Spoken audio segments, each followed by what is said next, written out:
Bonjour, c'est l'heure de la grande édition. Soyez les bienvenus sur la télévision rwandaise. Au sommaire de l'actualité, il y a donc ce lundi, dans le secteur de Gishita, du district de Kalongi, le lancement officiel du mois consacré à l'unité et la résilience des Rwandais.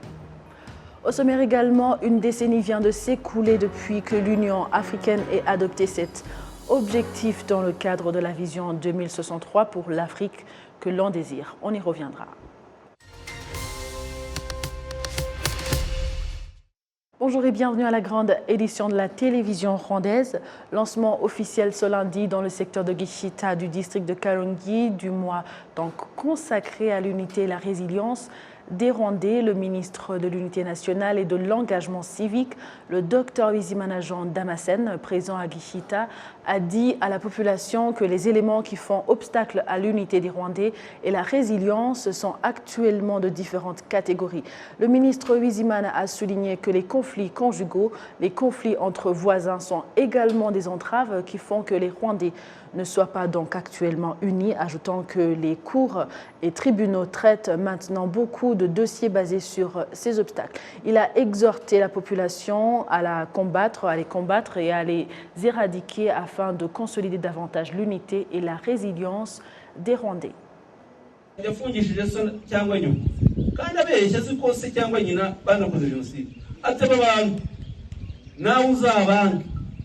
Quelqu'un qui dit à un enfant qu'on a fait emprisonner son père ou sa mère alors qu'il profère des mensonges, sachant très bien que le père ou la mère a participé au génocide, et lui dit de ne pas aimer ces gens. Cela signifie qu'il est en train de lui léguer cette haine, la haine qu'il n'a pas pu éliminer de son esprit. Il veut l'inculquer dans l'esprit des enfants.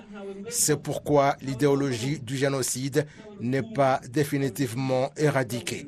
Nous avons des parents qui ne veulent pas la lâcher, qui continuent à l'inculquer dans leurs enfants comme si c'est la vie. Non, ils ne leur lèguent pas la vie, mais plutôt la mort, parce que la haine ne fait jamais vivre personne, elle ne donne à personne la paix et ne réjouit personne. La haine est mauvaise. Laissez tout cela de côté. Nos enfants, vos enfants, léguez-leur un pays paisible, le Rwanda beau, le Rwanda uni. La journée comme celle-ci rappelle qu'au cours de tout le mois, vous aurez le temps dans vos villages où vous vivez, dans vos cellules, dans le secteur où vous résidez. Comme vous êtes venus nombreux, rassemblez-vous dans vos quartiers et discuter et évaluer le progrès que vous avez réalisé en ce qui concerne votre unité. Réjouissez-vous du bon pas que vous avez réalisé. Il faudra également que vous débattiez sur les défis qui sont encore observés.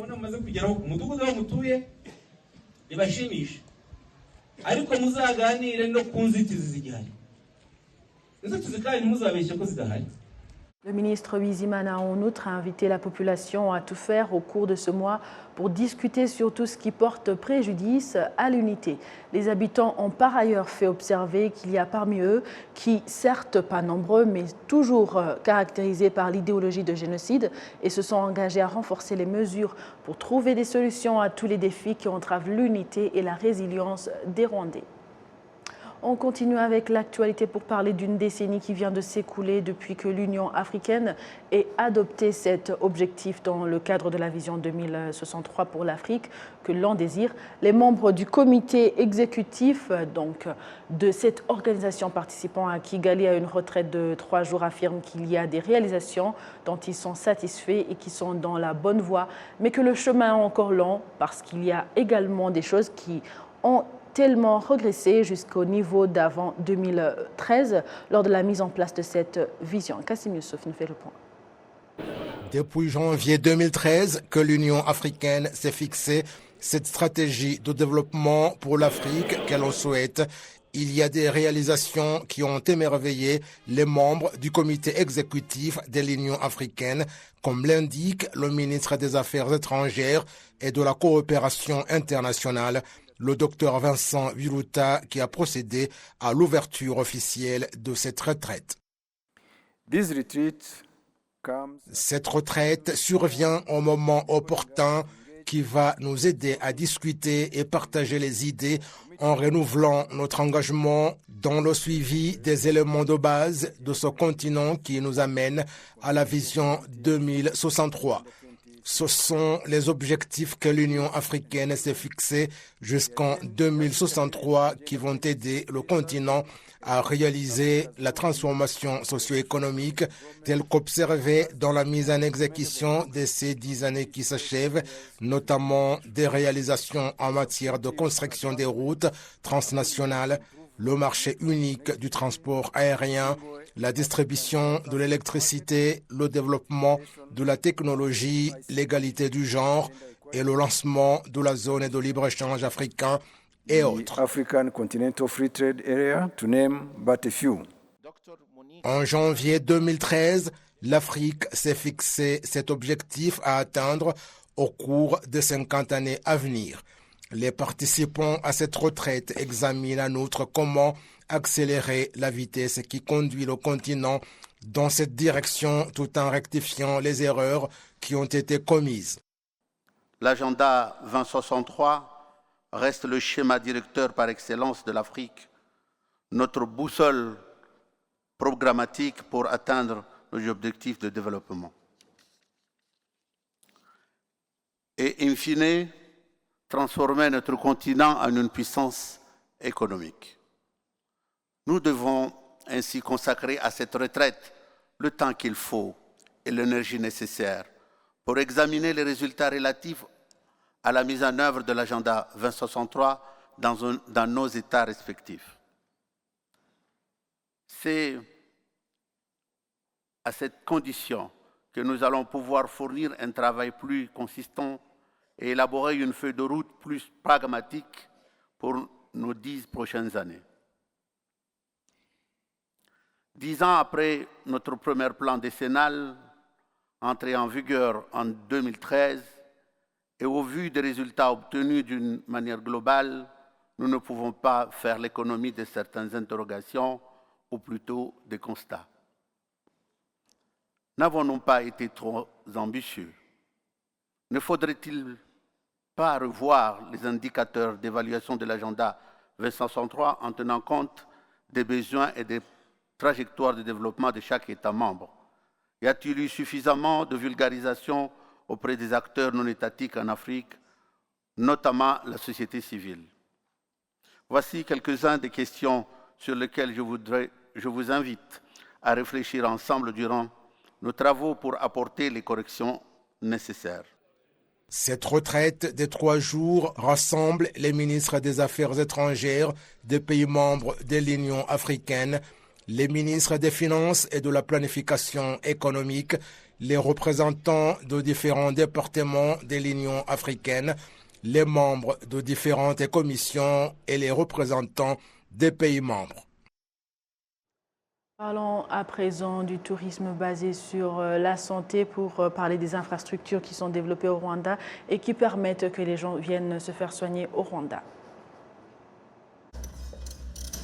Un peu partout sur le territoire national, et des hôpitaux sont en cours de rénovation et dans différentes parties de la ville de Kigali notamment, l'on observe des nouveaux bâtiments et d'autres qui surgissent de la terre pour le seul objectif d'octroyer des services sanitaires. Les efforts ne sont pas seulement déployés dans les infrastructures, mais également dans du matériel sanitaire moderne doté de la technologie de pointe qu'on ne trouvait pas au pays. Le docteur Sendegeya Augustin, en charge des activités sanitaires à l'hôpital Roi Faisal, indique que tous ces efforts de modernisation du secteur sanitaire rwandais ont réduit le nombre de patients qui allaient trouver ces services à l'extérieur. uko tubibona mu kanama gashinzwe cyangwa se kareba abarwayi cyane cyane bajya kwivuriza hanze.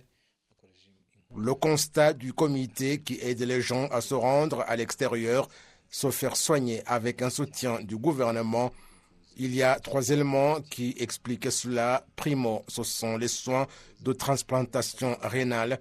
Secondo, des soins en rapport avec les maladies cardiaques et ceux qui s'y rendaient pour des soins contre le cancer. Nous sommes maintenant en train de développer ces 3 aspects de santé.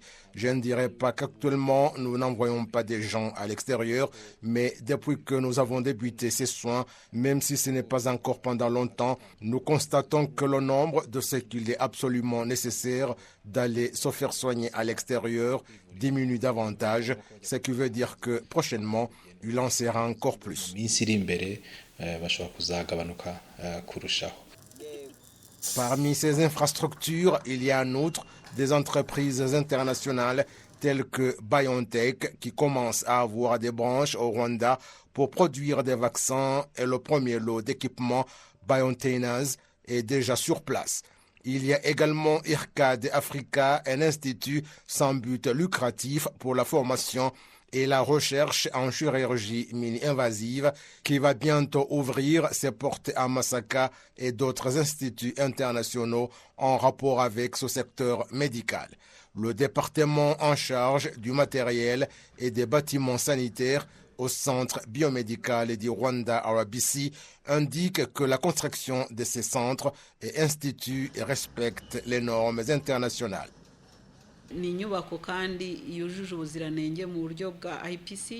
Ce sont des bâtiments remplissant les normes dans leur apparence, mais aussi dans ce qu'on appelle le contrôle de prévention contre l'infection, de façon que le patient se sent en sécurité et avec l'espoir qu'il n'attrapera pas d'autres maladies à l'hôpital. Et puis, ce sont des bâtiments dotés d'une technologie moderne en ce qui concerne la surveillance du patient et celle de l'air qu'on respire et sont également capables de traiter les déchets issus de ces hôpitaux. Les services sanitaires au Rwanda sont actuellement recherchés par des ressortissants étrangers parce qu'on les trouve dans différents hôpitaux. Les appareils qu'ils disposent ici nous aident beaucoup. Et puis, ça, même eux, ça les aide. Parce que ça leur permet d'écrire les médicaments. Or, vous avez besoin d'un examen qui est performant. Vous dites, bon, est-ce que réellement ces gens m'ont bien examiné? Voilà quelque chose qui nous excite de revenir ici, là où on examine avec insistance. Les réalisations acquises actuellement dans ce secteur donnent l'espoir que dans l'avenir, le nombre de ceux qui vont venir au Rwanda à la quête des services sanitaires va augmenter davantage.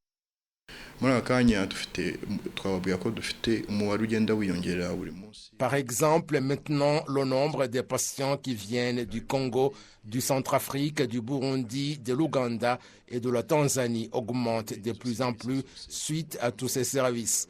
Vous soignez certains et ils parlent aux autres et le nombre augmente ainsi. Parfois, nous avons ceux qui viennent même de l'Europe ou du Canada pour passer des tests parce que des fois, les rendez-vous dans ces pays prennent des jours.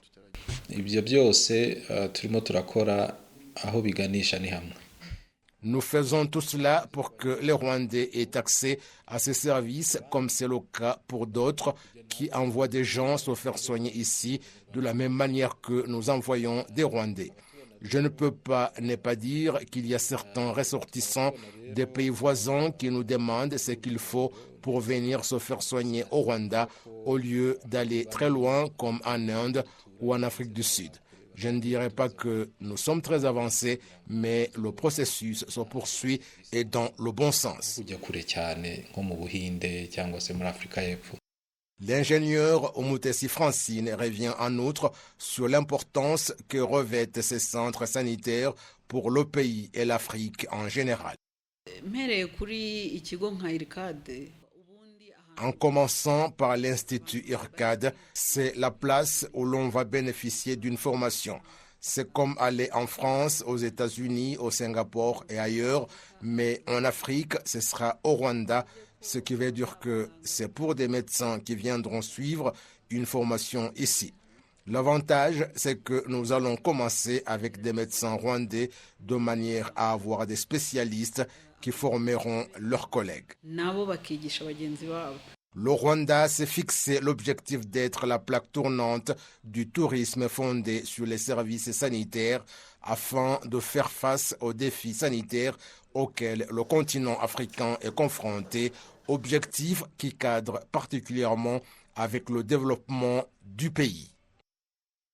Certains habitants du district de Gasabo ont apprécié les activités des jeunes volontaires déterminés à se mettre ensemble pour trouver solution à certains problèmes qui entravent le développement et le bien-être de leur communauté. Patrick Nidandine fait le point. Lancement officiel des activités des jeunes volontaires au niveau national en district de Gasabo, secteur Jaé plus précisément, dans le village de Kigarama. Ces activités vont durer 1 mois et seront exécutées dans tout le pays. Parmi ces activités, les jeunes vont s'atteler à construire des canalisations d'eau pour diriger les eaux des pluies et éviter ainsi les inondations et d'autres destructions de maisons. Nous allons sensibiliser les jeunes de ces districts de Gasabo à rejoindre les activités des volontariats, car à ce jour, le nombre de jeunes volontaires reste encore relativement bas. Nous ne comptons pas plus de 100 000 jeunes volontaires pour un district de la taille du nôtre. C'est pourquoi nous voulons les inviter à participer activement à de telles activités. Les directeurs généraux de la mobilisation communautaire et de la coordination de jeunes volontaires au niveau de la police communautaire basée au sein du ministère de l'administration locale, Koubana Richard, souligne que les institutions gouvernementales soutiendront les activités de ces jeunes. Ces jeunes volontaires sont éligibles pour creuser cette canalisation et construire une maison. Des fois, ils sont confrontés à des défis comme le manque de moyens pour acheter des tôles. C'est là où l'autorité intervient. Les responsables du district apportent un soutien matériel à ce jeune. Les ministères de l'administration locale indiquent que ce mois-ci, les jeunes participeront bénévolement à diverses activités évaluées à environ 300 millions de francs rwandais.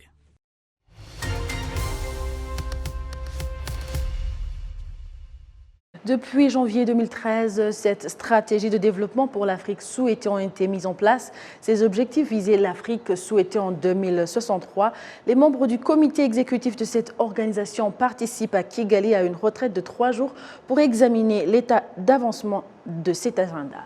Pour y revenir, nous accueillons au studio M. Damien Mouzoun, panafricaniste et analyste politique. Damien, bonjour. Bonjour.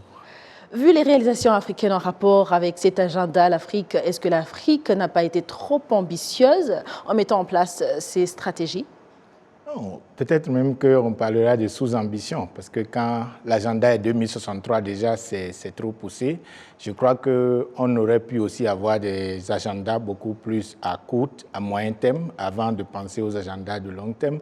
Mais quand vous lisez le contenu de l'agenda 2063, je crois que c'est ce dont l'Afrique a besoin et ce dont nous devons tous rêver, parce qu'aucun continent ne s'est développé en autarcie. Il faut que les Africains comprennent que la libre circulation des personnes et des biens, l'intégration régionale du continent qui ne peut que donner le poids et la voix à l'Afrique qui est le berceau de l'humanité. Parfois, compte tenu de nos divisions et de nos querelles internes, on se retrouve dans ces difficultés. Et je crois que c'est un programme à point nommé qui pouvait régler le problème.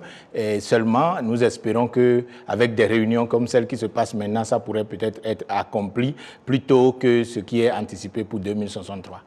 Voilà, parlons exactement de ce qui se passe maintenant. Est-ce que vous pensez que cet agenda est vulgarisé auprès de la société civile africaine? Malheureusement, non. Et je me rappelle quand l'agenda 2063 avait été lancé ici même au Rwanda en 2016, quand les chefs d'État même se sont déplacés avec toute l'institution, ils ont organisé une conférence. Et c'est là, le feu président Idriss Déby avec le président Paul Kagame ici, ils avaient lancé ce que nous appelons le passeport africain, que les deux avaient voulu symboliquement présenter au public qu'un jour, c'est un rêve, qu'un jour, les Africains pourraient avoir un passeport unique comme les États-Unis d'Amérique. Et évidemment, quand vous regardez aujourd'hui le contexte de la réunion qui se tient encore cette fois-ci, où on revient toujours sur la même chose, notre souhait, c'est de voir comment est-ce que nos populations peuvent quand même être informées déjà de ce qui les concerne, parce que les politiciens seulement ne peuvent pas se réunir et pouvoir trouver la solution. Il faut que ça parte de la base, même si le sommet aussi doit être l'étoile ou, je dirais, la bougie dirigeante. Mais jusque-là, je crois qu'il y a un déficit de vulgarisation de l'agenda 2063 de l'Union africaine, et peut-être que dans des émissions comme ce qui se passe actuellement, il faudrait que les gens de l'Union africaine saisissent l'occasion pour que nos populations soient vraiment impressionnées de ce qui les concerne. Damien, les stratégies ont été mises en place en 2013, on est en 2023. Cet agenda n'est pas encore vulgarisé comme il le faut. J'ai une question là maintenant. Il y a encore un chemin pour vulgariser ça auprès de la société africaine civile. Oui. Maintenant, j'ai une question. Si l'Afrique compte toujours sur l'appui extérieur, est-ce que cet agenda va être réalisé un jour dans un proche avenir ou c'est comme un rêve? D'abord, c'est difficile à dire. Vous savez, le fait déjà qu'on parle de l'agenda 2063, nous, je crois que j'étais même l'un des invités avec Africa 24 en 2016 quand on avait voulu parler de cela. Mais malgré tous les efforts qui ont été faits, c'est comme s'il y avait une opacité derrière le contenu. Et ça, c'est le fait que vous n'avez pas, je crois, si ce n'est pas le président Thomas Sankara ou le président Kagame, l'un ou l'autre disait que celui qui te donne à manger te dictera des lois.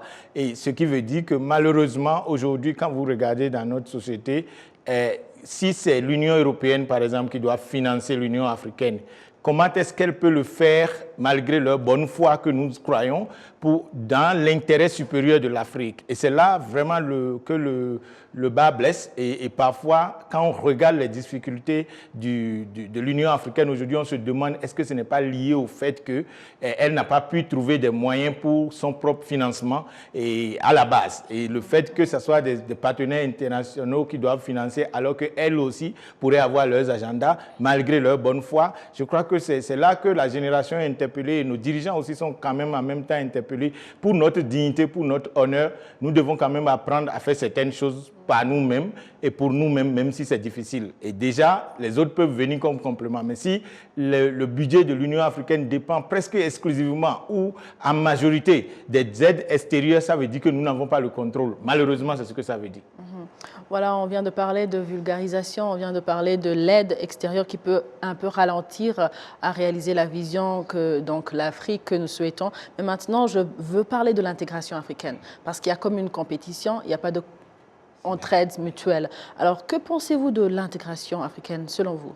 Déjà, comme quelqu'un comme moi qui ai pris mon argent pour voyager le continent, je regrette malheureusement que nous ayons toujours ces problèmes qui sont récurrents.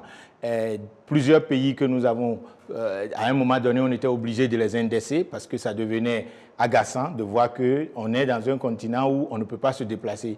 Et c'est plus facile pour un Occident, quelqu'un qui vient de l'Occident, de venir chez nous que nous-mêmes de se promener entre nous. Et déjà, si les hommes ne peuvent pas se déplacer, que dirons-nous des biens? Parce qu'il y a l'autre agenda qui a été signé ici, ce qui s'est fait après la zone de la libre-échange, qui a été signé par beaucoup de pays, d'autres ont été réticents. Mais aujourd'hui, si vous voyez la réalité des choses, c'est que nous avons encore beaucoup de chemin.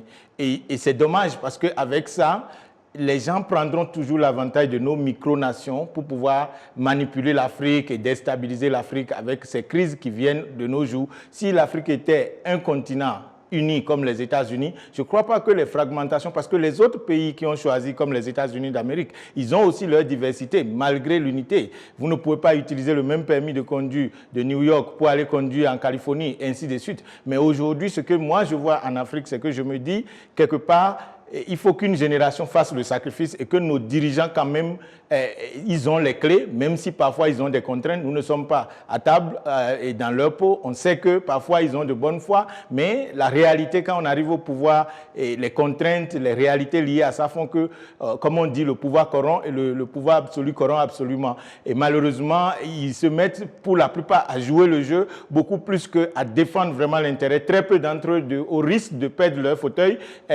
sont prêts vraiment à faire ce qu'il faut pour le développement durable du continent qui ne peut que passer par l'intégration. Donc nous souhaitons longue vie à tous ceux qui continuent encore d'oser et nous espérons que tous les autres vont comprendre que si on est plus unis, on serait très difficilement combattus. Mais si on reste en voulant disperser, tous ces dirigeants qui aimeraient faire des choses pour le continent seront toujours éliminés. Je ne veux pas citer les Kadhafi, les Sankara et tous ces gens qui ont quand même pris à bras le cœur ce problème et malheureusement, ils en ont payé le plus haut prix de leur vie. Voilà, et maintenant on envisageait donc la construction des routes transnationales, le marché unique et transport aérien, aussi la zone de libre-échange africain et autres. En tant qu'observateur, que pensez-vous de l'état d'avancement de ces projets? Ça piétine, il faut avoir le courage de le dire, que ce soit les routes, que ce soit le train et tout ce qui nous avait été promis. Parce que quand vous lisez, nous qui avions eu accès à ces documents pour lire, et je ne sais pas pourquoi ce document va être aussi difficilement accessible par le commun du mortel, mais le fait qu'aujourd'hui vous vous rendez compte que vous rentrez dans la plupart de nos pays, c'est difficile même à l'intérieur du pays de se déplacer pour parler d'aller vers l'autre pays. Je me rappelle, en Afrique de l'Ouest, on avait le projet du corridor qui devait quitter le Nigeria jusqu'à Abidjan, en Côte d'Ivoire, mais il s'est fait qu'à cause de ce problème de corruption qui gangrène nos pays, certains pays ont plutôt pris l'argent, mais ils n'ont pas construit les routes. Et imaginez que ce soit des partenaires au développement extérieur qui donnent l'argent pour les routes sur lesquelles vous allez passer et des individus prennent cet argent et puis, juste pour faire leur propre panier ou se faire plaisir et tout le continent est laissé derrière. Je crois qu'on a un problème de moralisation de l'élite africaine pour qu'ils aient quand même à cœur leur propre continent. Dès que nous allons aimer notre continent, je ne pense pas qu'on peut arriver à ça, au point où d'autres personnes qui vous donnent l'argent pour votre propre bien, un groupuscule prend l'argent et ça n'accapare et il n'y a pas les routes dans les pays. Donc je pense que nous avons du chemin. Si éventuellement cet art s'élève, le peu même d'argent qui vient dans le continent peut servir à avancer sur ce terrain. Mais là encore, on a du chemin et j'espère que avec le service des médias que vous représentez, les peuples vont prendre conscience et rendre leurs dirigeants responsables. Parce que parfois aussi, les peuples se déconnectent de la réalité et ne savent pas que c'est eux qui ont le vrai pouvoir et que ceux qui sont là ne sont que des agents qu'ils ont recrutés pour servir en leur nom et qu'ils ont l'obligation et l'autorité de les enlever comme ils veulent, quand ils veulent. Et je pense que ça, c'est une des leçons quand même que nous devons quand même promouvoir pour que la base s'implique. Et là, le haut n'aura pas le choix si elle est contrainte au pouvoir réel que constitue la population de nos pays. Damien, en 30 secondes. Oui. Que faut-il faire pour que l'Afrique que nous souhaitons soit une réalité, à part la vulgarisation qui doit être faite, of course, et aussi parler de tout ce qu'on vient de parler de l'intégration africaine. Que faut-il faire? D'abord, les peuples africains doivent savoir que nous ne sommes pas aussi divisés que nous sommes déconnectés.